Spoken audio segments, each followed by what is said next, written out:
Hey everybody, welcome to week 2. I guess we're in it already for a little ways.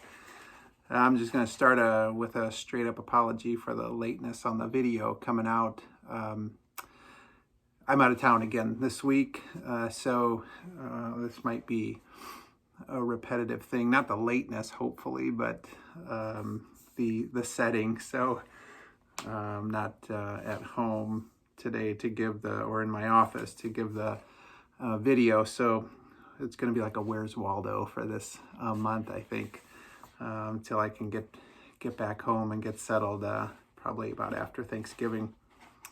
But no worries. I think I'll be able to keep up with the class and hopefully with everything as we keep rolling through.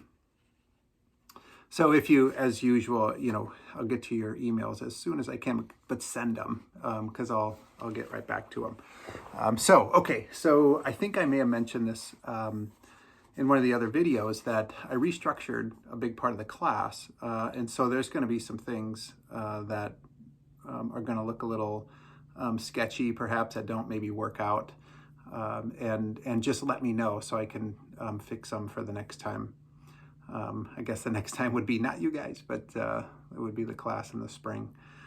So anyway, just keep those coming and I'll get to you, hopefully the same day or next day. Okay, so week 2 are two big things in week 2, and they have to do with case studies. And so the first week was about working through case study JS. Now, we may or may not have talked about this in other classes, but we have a series of prepared case studies that some of you have worked through in some of your other courses, and they start at low level as far as level of difficulty challenge with the patient client, and then work their way up to what I would consider one of the most challenging as far as working through a lifestyle medicine case. So we did JS was a relatively low level case, just as a way to get back into the swing of what these things look like. So the first week was meant for you to go through the case, work through all the steps and think through the processes, what would be, assessing the nutrition and what would be a good approach for nutrition, and then same for exercise, and then other perhaps behavior change. Although JS was a pretty easy case, so there wasn't a lot there. It would be a primordial prevention case, as we say, rather than the next step would be, so primordial as in just risk factors, perhaps, or possibility of risk factors that lead to chronic disease. So then the next step would be someone who has actual risk factors for chronic disease like obesity and high blood pressure, high cholesterol. So that would be a primary prevention case. And then the highest level then would be secondary prevention. There's somebody who has outright, say, cardiovascular disease, who's had either clinically diagnosed cardiovascular disease or had an event like a heart attack, and that gave them the diagnosis for cardiovascular disease or heart disease. And then your secondary prevention, meaning trying to prevent a second heart attack. Where we are at this point is just getting in the flow of these cases. And then week 2 is for you to look at suggested answers to those cases, and then do some self-assessment. So because we're in the Capstone, one of the things that is a high-level skill for you to be able to do at this point in your academic program would be to do self-assessment, to be critical of your performance and be able to self-assess that. Low level, early on perhaps would be to say, oh, I really was, not being able to self-assess against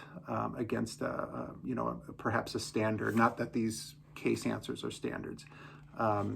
But at this point, you have a level of maturity through the program Academic Maturity that should hopefully be able to look at answers, say, oh yeah, that's a good idea, and maybe I'll incorporate that next time, or better yet, to say, hey, I got a better answer than that. I think I can do better than what the suggested answer is. That would be even a higher level, and that would be much appreciated, I think, to yourself and to me.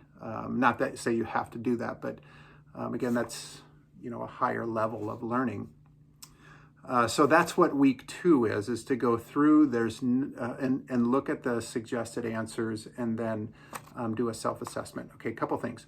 There's suggested answers. Why am I using that language? Because as you know, by this point, a lot of times there's no right answer. There's no exact right answer. It's not like a math problem, where you say 2 + 2 is 4.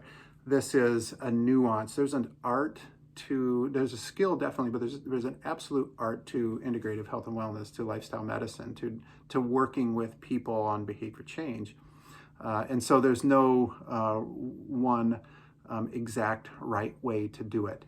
And so what you're highly encouraged to do is develop your own techniques, your own methods, your own flow, your own way of doing this with your folks. And so that's part of this. So the answers that are on these sheets, it doesn't, so it points perhaps hopefully in the right direction, but it doesn't necessarily mean that that is the exact right answer for some of these. So exercise suggestions might be a little off. Nutrition suggestions might be a little off. But here's the thing is, whatever you have for answers, you should have some reasoning or justification for using that. So in your nutrition suggestions, there should be justification for why you are suggesting this as opposed to this. Same for exercise. And that's the critical self-assessment. So it's not just saying, well, mine's different because I feel like it. It's different because this is my rationale, okay? I hope that makes sense. There's no format to doing this. This is the second thing. There's no format to the self-assessment, and that's by design, because I want you to be able to think through this, not in a lockstep way, but in a way that makes sense for you. So go through each piece and write some narrative about how yours compares to the suggested answers to this. So there's not a length requirement. There's not an in-depth requirement. There's just a requirement to say, can you self-assess your answers versus the suggested? I hope that makes sense. That's week 2. Okay, so then week 3 is to put this on the highest plane of learning that we can do in this program, in the way it is structured, and that would be for you to create your own case study.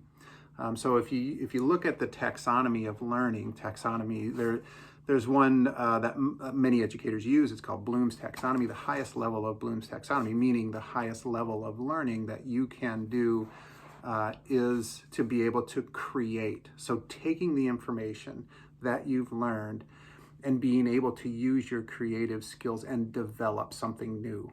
Okay, does that make sense? That's the highest level of learning.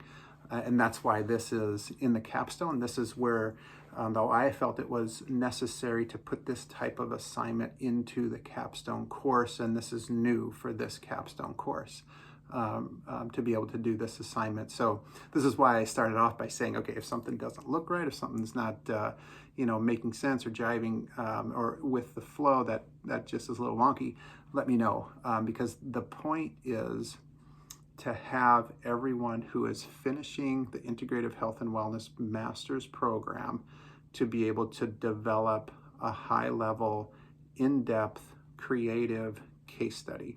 Okay, so this means you have to think through what this sample case patient/client might look like. And just a little hint, okay, pro tip. It helps to think of somebody you know, okay, as a baseline, and then start adding things to that. All the cases that we use, so I have a case study workbook that there are, I think, 12 or 13 cases in there.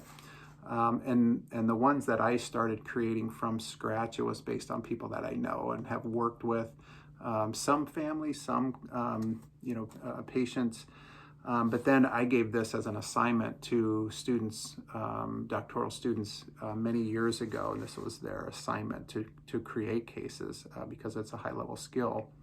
And I encourage them to do the same. And so that's how they develop these. So these cases have been reviewed and tweaked, and I'm telling you what, they're not perfect. And some of the answers, hopefully, they were developed quite a few years ago, so there may be some changes that I need to make to JS to make it make sense, and hopefully not too many though. So anyway, that is what we're doing for week 3, is you create a case. So this is next week. But the reason I'm talking about it now is because I want you to start thinking about that. It takes a little bit of time to not only develop the case, but then, and write it up, but then you have to provide the right answers to it. So it's not just the scenario, the first couple pages of this is what the case looks like, but then you have to work it up and provide the answers to it. What I would like to do is to be able to use the cases that you develop for future classes, so that we have cases, and this is not just in Capstone, but in some of our other courses, develop new cases and more in-depth, more creative cases than what we have to pick from now. So this is my own, little selfish part of this, is that you get to have a bit of a legacy into the program, and that hopefully a case that you develop can get put in some kind of workbook for integrative health and wellness program as a bank of cases that we can use. So that's something to think through, spend a little time thinking through, and then really get to work on it sooner than later, I think, because it's going to take a little while probably to do that, to do it rightly. So that's where we are. Once we finish week 3, then we're going to move on into something different. We're going to completely switch gears after week 3 and move on to some other also important and correct things that we should be working on in a case that in a Capstone course.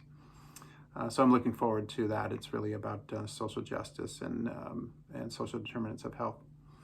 But now first cases. So let's do one step at a time, and we'll take care of the cases for week 2 and 3, and then we'll move on after that. So if you have any questions, let me know, and good luck to these. I can't wait to see how this turns out. All right, that's it. I'll talk to you soon. Thanks.